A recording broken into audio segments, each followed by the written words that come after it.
Upgrade your classroom for under $400. Don't buy new desks. Is your classroom looking a little tired, but your budget just can't stretch for new furniture? You're not alone. Outfitting a single class with new collaborative desks can cost over $15,000. But there is a hack to upgrade your entire room for under $400. The secret is remarkable whiteboard paint. Instead of tossing old desks into the landfill, you can upcycle them. A single 100 square foot kit covers about 30 student desks. That saves you 96% compared to buying new furniture, bringing the cost down to just a few $100s. The process is simple. Just clean and sand your old desk, apply a primer, and then roll on the whiteboard paint.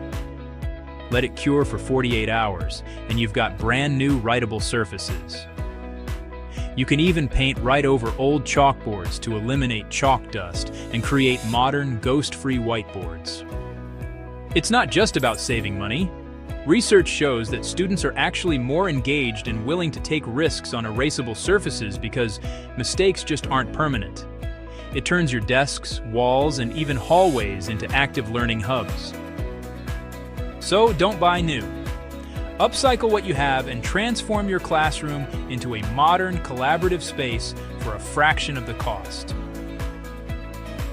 Call us at 800-936-2159 and speak with a friendly coding specialist. Or visit us at remarkablecoding.com.